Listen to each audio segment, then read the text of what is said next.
Bonjour à tous, je suis très heureux de vous retrouver pour ce nouveau rendez-vous de la rédaction de CB News, Café Croissant. Chaque mois, nous prendrons le petit déjeuner avec une personnalité qui fait l'actualité. Aujourd'hui, nous nous intéressons à l'affichage extérieur avec JC Decaux. Nous accueillons au sein du 9 hôtel Bastille-Lyon dirigé par Alexis Laurie, Isabelle Schumberger, directrice générale commerce, développement, marketing de JC Decaux, et son collègue Alban Duron, directeur marketing France. A tout de suite.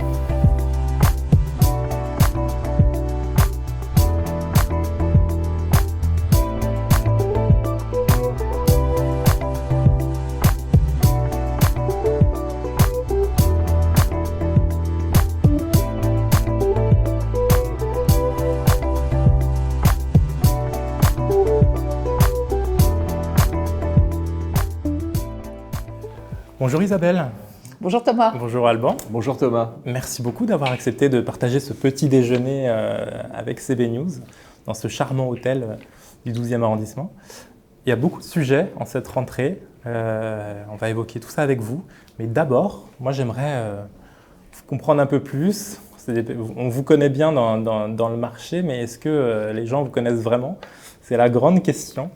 Donc on a préparé un petit questionnaire à la Proust. Une question, une réponse, très très simple. Vous allez me dire, et j'espère qu'on aura des petites surprises.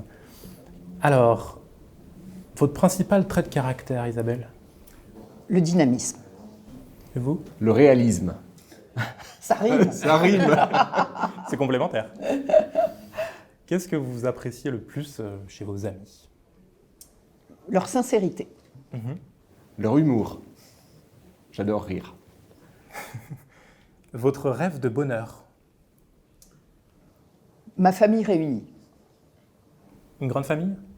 4 enfants. Quand même. Donc ça commence à faire du monde. Ouais.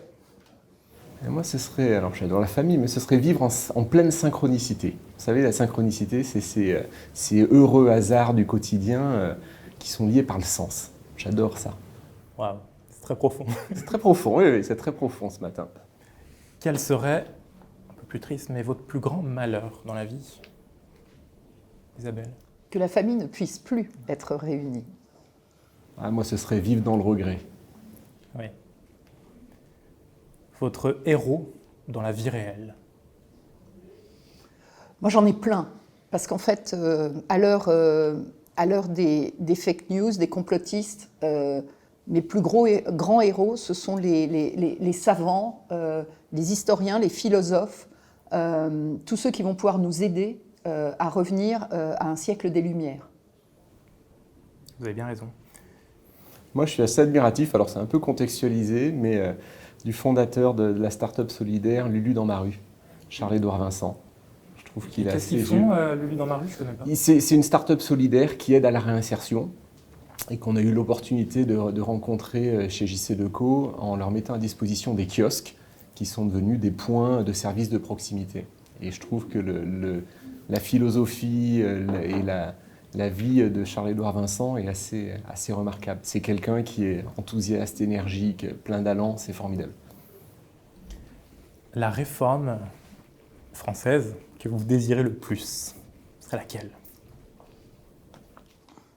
Pas une énième réforme, mais peut-être, en tout cas, elle concernerait l'éducation et elle aiderait notre pays à mieux inclure dès le plus jeune âge.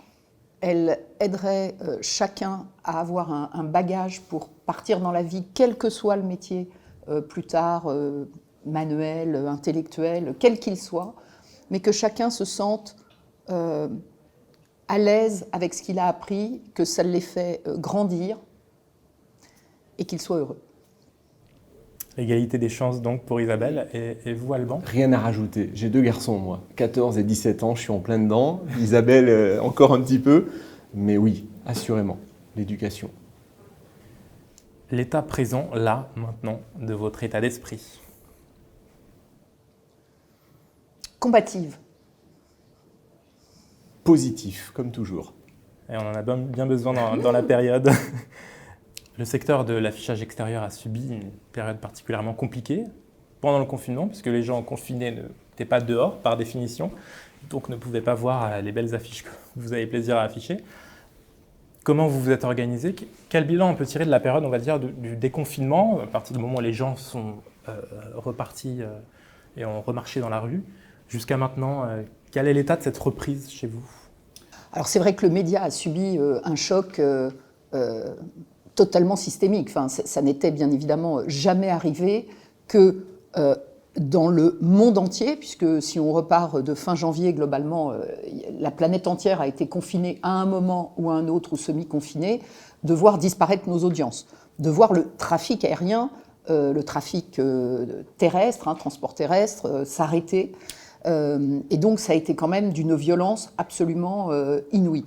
On est sur des chiffres de moins 43 en France pour le média sur le premier semestre. On était un des médias en croissance l'année dernière au premier semestre. Donc à fin février, par exemple en France, le média allait très bien, on était en croissance de business.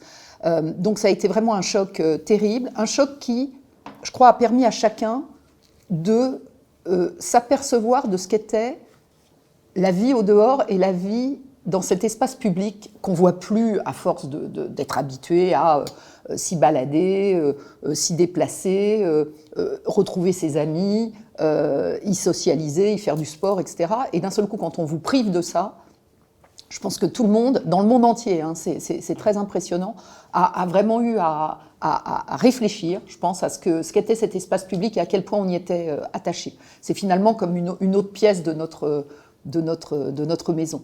La très bonne nouvelle, c'est que les audiences urbaines, elles sont revenues très vite. On était dès fin juin sur des chiffres, par exemple en France, très, très intéressants. On est en ce moment à plus de 96% des audiences versus ce qui se passait avant le confinement. Et on a énormément de métropoles, Toulouse, je pense à Bordeaux, Marseille, Lyon, Nice, etc., où on est au-dessus des chiffres versus N-1. Donc c'est très positif. On a conçu un indicateur, le JC2Co Mobility Tracker, sur un grand nombre de pays avec AdSquare pour pouvoir mesurer, monitorer tout ça et pouvoir partager bien évidemment avec nos annonceurs et leurs agences. Et c'est aussi grâce aux aéroports qui se remplissent peu à peu, j'imagine, ce retour d'audience. Alors sur les aéroports, effectivement, on a vu dès l'été un retour du trafic. Ouais. Les derniers chiffres qu'on a eus montrent qu'en nombre de vols, par exemple, sur les aéroports qu'on opère en France, on a eu 6 fois plus de vols sur cette période, on va dire juillet-août, par rapport à ce qu'on a constaté au mois de juin. C'est essentiellement une reprise du transport domestique, forcément, puisqu'on a des frontières internationales qui, pour nombre d'entre elles, sont encore fermées ou pas totalement réouvertes. Mais les signaux sont encourageants aujourd'hui, et probablement que le signal le plus encourageant, c'est l'état d'esprit des passagers. Sur une récente enquête qu'on a conduite avec Mindset sur des passagers internationaux, on a vu que pour 79% d'entre eux aujourd'hui, ils étaient prêts à revoler parce que rassurés par les conditions sanitaires mises en œuvre par les aéroports. Donc ça, c'est assez rassurant et ça montre qu'au fil des réouvertures des plateformes, on va avoir un retour des passagers et donc pour notre média des audiences dans ces univers. Vous avez également une offre qui s'appelle Proxy Urbaine, que vous avez déployée notamment avec Carrefour et Monoprix, il me semble. Est-ce que c'est une des solutions qui fait partie du grand redémarrage tant espéré ? Alors ce grand démarrage, il a lieu, il a eu lieu dès le 11 mai, dès la première semaine du déconfinement.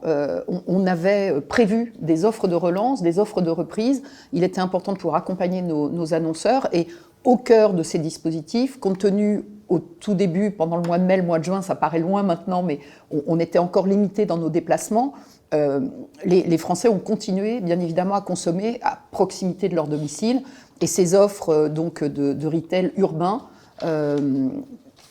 Monoprix d'abord, avec qui on a eu la joie de faire donc, ce partenariat il y a 2 ans, et aujourd'hui Carrefour.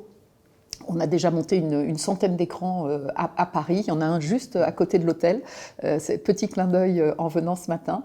Et on est très heureux parce que c'est vraiment pour nous être au cœur de la mobilité quotidienne, permettre à l'enseigne de pouvoir communiquer avec ses clients, ses consommateurs, et puis aux marques de s'inscrire vraiment dans le purchase funnel du consommateur. Donc en une minute, qu'est-ce que ça veut dire? Je suis devant le magasin, je vois une offre qui est présentée dans le magasin. Qu'est-ce qu'on affiche dans ce cas-là, dans cette offre? Alors, il y a à la fois des marques qui sont vendues dans le magasin, mais une proportion significative sont également des marques qui viennent chercher une audience particulière, urbaine, active, souvent avec des enfants au foyer, en tout cas des jeunes urbains que l'on peut parfaitement qualifier. Et ce qui est très intéressant, c'est qu'on a monté un index et on a pu voir qu'il y avait pour 84% de ces campagnes, quand elles étaient distribuées dans le magasin, un uplift sur les ventes en moyenne de 11%. Donc on a beaucoup de clients qui viennent et reviennent sur ces offres parce qu'ils y trouvent bien évidemment à la fois bien sûr du branding, mais aussi du drive to store. Parlons également du street to store. Vous avez orchestré, je crois, une campagne pour Nespresso récemment. Quelle retombée on peut attendre pour l'annonceur sur ce type de dispositif? Déjà, d'une manière générale, on est aujourd'hui à l'heure de la convergence entre le mobile et la communication extérieure. Ça, c'est une certitude. On en parle depuis un certain nombre de mois, voire d'années. Mais aujourd'hui, on la vit pleinement et c'est bien ce qu'on a voulu traduire, nous, à travers un partenariat mondial qu'on a co-construit avec la société S4M, où l'objectif, c'était de pouvoir créer les meilleures conditions d'activation du mobile de manière parfaitement affinitaire avec notre média.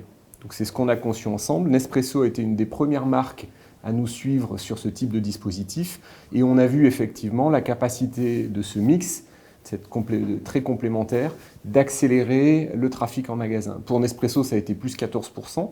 Au dire de la marque aujourd'hui, c'était un score qu'ils ont rarement obtenu, ou en tout cas rarement mesuré dans l'univers. Ce qu'on constate aujourd'hui avec un peu de recul de manière plus large, c'est que par rapport à un usage individuel de chacun des médias, le mobile ou la communication extérieure, en moyenne, quand on groupe les deux, on fait 2,5 fois plus de visites en magasin. Donc ça, c'est vraiment le chiffre que je trouve le plus marquant sur ces premiers mois d'exercice de cette offre Street to Store. Et très concrètement, comme j'ai envie qu'on fasse un peu de pédagogie dans ce nouveau rendez-vous, comment ça se manifeste? Je vois une affiche, il y a un QR code, il y a quelque chose pour qui renvoie vers l'usage mobile? Alors, ce qui est important, il y a plein de leviers qui peuvent être des accélérateurs, mais ce qui est important, c'est qu'il y ait une parfaite complémentarité dans le contenu, dans le message. C'est ça aujourd'hui le principal driver, c'est-à-dire que quand on a visuellement parlant une reconnaissance du support en communication extérieure, et une activation sur le mobile qui convergent en termes de contenu. C'est ça aujourd'hui le principal driver d'efficacité.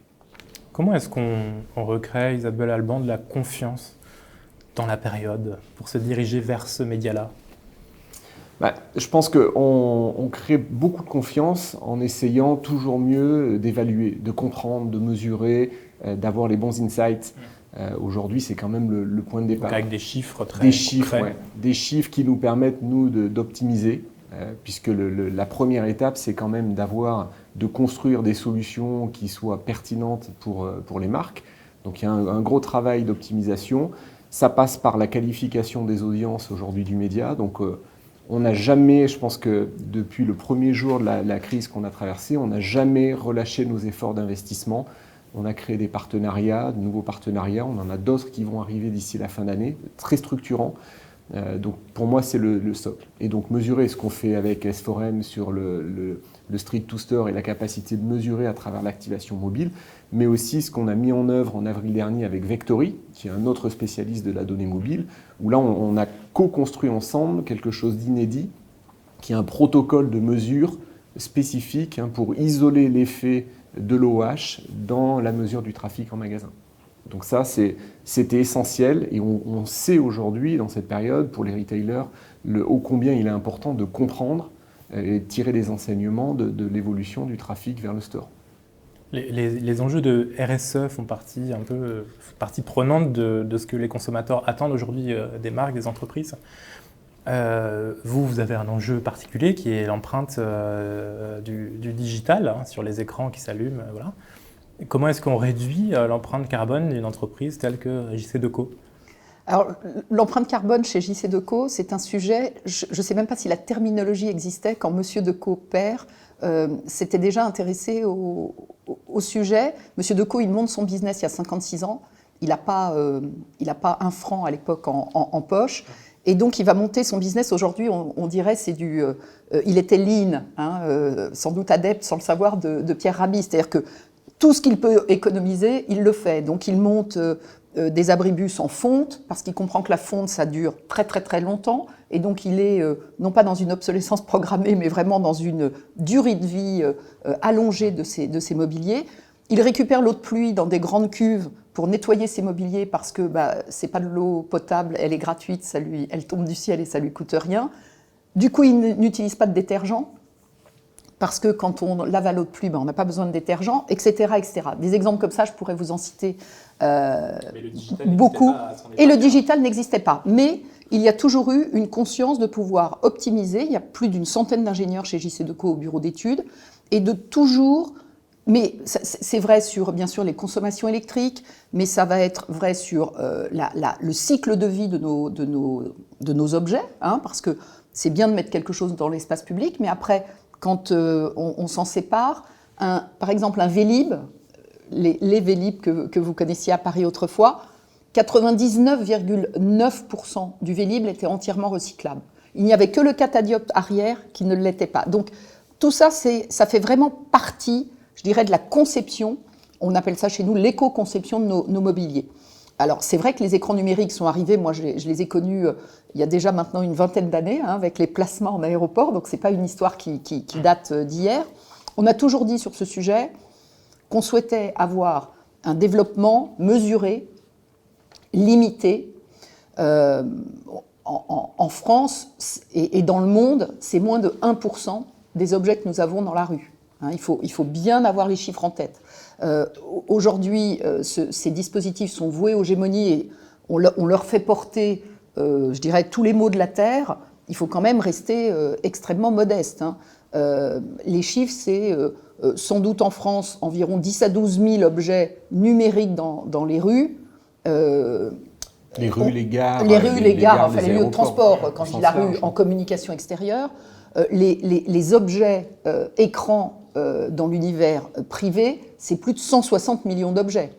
12 000, 160 millions. Moi, je veux bien qu'on soit responsable de tout, mais faut peut-être raison garder. Ce qui est très important, c'est qu'est-ce que fait cette entreprise JC Decaux pour constamment, de façon continue, améliorer son sujet de l'empreinte carbone.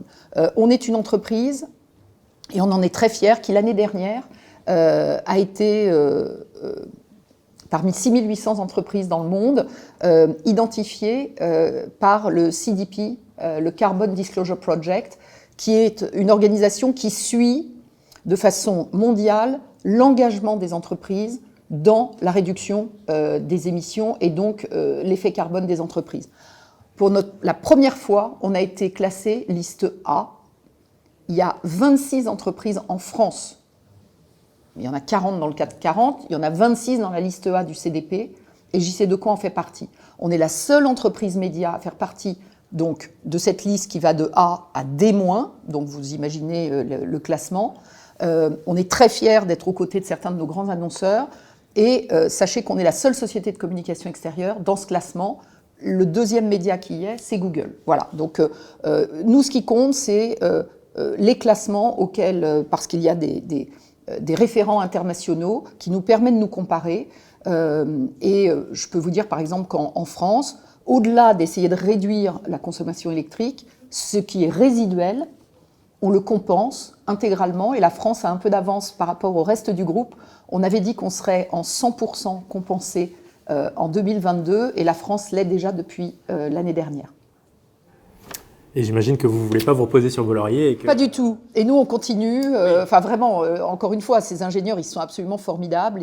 Et on a aussi pris des mesures qui vont largement au-delà de ce que demandait la réglementation en France. On éteint, par exemple, nos mobiliers la nuit, de 1h à 6h du matin. Rien n'est aujourd'hui demandé dans la loi. Donc, c'est vrai que c'est aussi en ayant des attitudes je pense, extrêmement proactive, d'information, de bonne compréhension des enjeux vis-à-vis des citoyens, vis-à-vis des pouvoirs publics qui nous font confiance et vis-à-vis du politique, bien sûr. Alors justement, ça m'amène à ma dernière question. Déjà? Déjà, on passe très très vite. Ça passe super Mais il faut que je vous vite. libère, il faut aller travailler après pour changer le monde. On en parlait justement, quel est le rôle d'une entreprise finalement? Est-ce que ça dépasse le rôle commercial finalement? Et vous avez un rôle dans la ville particulier, parce que vous occupez l'espace public également et vous l'animez. Vous mettez des abris fraîcheur naturelle, vous mettez des gels hydroalcooliques pendant la période de Covid encore actuellement. Quel est le rôle d'une entreprise aujourd'hui dans la période qu'on vit, Alban, Isabelle? Je crois que c'est une entreprise qui s'est constituée, encore une fois je reviens un peu aux origines, mais sur l'utilité publique. Inventer l'abribus publicitaire, c'est très simplement mettre un objet dans la rue à destination du citoyen, sous lequel il va pouvoir s'abriter. Avant, il n'y avait pas de... Voilà, on attendait le bus sous la pluie. Et de dire, financièrement, ça ne va rien coûter aux citoyens, puisque le business model sur lequel a été monté le modèle économique de l'entreprise, c'est que c'est la publicité qui finance l'abri. Ça a été vrai pour les abribus, c'est vrai pour les vélos en libre-service qu'on a mis en circulation, c'est vrai pour les objets de communication des villes, des associations, des espaces culturels où ils ont la possibilité de s'exprimer, tout ça étant financé par la publicité. Les kiosques à journaux, enfin je pourrais citer un très grand nombre d'objets, on est en réflexion sur d'autres typologies de services, et c'est vraiment cette utilité publique qui nous anime chaque jour, c'est notre dimension, on a parlé de la dimension environnementale de l'entreprise, mais chez JCDecaux, il y a un fort volet social et sociétal dans notre RSE. On est une entreprise qui va installer dans certaines zones, on va dire, moins privilégiées de France, les mêmes objets que dans les zones les plus privilégiées. On estime qu'il n'y a une seule typologie de service, le meilleur, l'excellence, et que, où que vous habitiez, vous avez droit à ce service, à un entretien hebdomadaire de votre abribus, au fait que s'il y a une lumière de cassée, elle soit immédiatement réparée. Et ça, on a gardé interne toute notre manœuvre d'exploitation, et je pense qu'on a démontré, également aussi en portant les messages de remerciements aux soignants. C'est tout simple, mais je pense que de façon puissante, ce média a démontré, et JCDecaux, que dire merci aux soignants dans la rue pendant le confinement, c'était une façon importante de montrer l'utilité publique de ce que nous faisons. C'est peut-être juste pour si je devais résumer, c'est vraiment le média du vivre ensemble et du voir ensemble, en fait. C'est vraiment ça, je pense, le principal socle et sous-jacent de ce média. Enfin, dernière question. Je la poserai à tous mes invités. La reprise, on la sent, mais à quel moment est-ce qu'on sera sorti d'affaires? Là, vous avez déployé un dispositif de chômage partiel parce qu'il s'est passé ce qui s'est passé. Comment est-ce que vous vous projetez dans l'avenir et à quelle ligne d'horizon vous vous fixez pour être totalement sorti d'affaires? Alors, on n'est pas encore sorti d'affaires, c'est vrai. On n'efface pas 2 mois d'arrêt absolu de business comme ça, dans la même année. Donc, on sait que ça va être lent. Les choses sont plutôt bien reparties depuis le déconfinement. Bien évidemment, les systèmes de transport sont encore perturbés compte tenu des audiences qui reviennent de façon, on va dire, plus longue dans le temps. Et donc, on doit accompagner cette vie de l'entreprise avec un chiffre d'affaires encore dégradé. Et c'est pour ça qu'on a eu recours à l'activité partielle. Et donc, on continue pour trouver le chemin de progrès et espérer que l'année prochaine, il y ait un véritable rebond. On sent qu'il y a une certaine dynamique, que nos offres de relance ont été plutôt très bien perçues. On a bien accompagné nos clients. Je pense qu'ils sont rassurés aussi par la transparence qui a été la nôtre, par l'accompagnement commercial qui a été le nôtre aussi, pour trouver des solutions pour chacun. On a 15 000 clients en France, donc il fallait trouver 15 000 solutions pendant ce confinement et ce déconfinement. Et donc, heureusement, effectivement, qu'il y a un filet social qui peut nous aider à passer le gros de la tempête. Merci infiniment, Isabelle Schumberger, Alban Duron, d'avoir répondu à nos questions et d'avoir partagé ce premier café croissant avec CB News. Chers amis, je vous remercie d'avoir regardé ce premier rendez-vous et je vous retrouve très vite pour une nouvelle émission. Merci Thomas. Merci Thomas, à bientôt.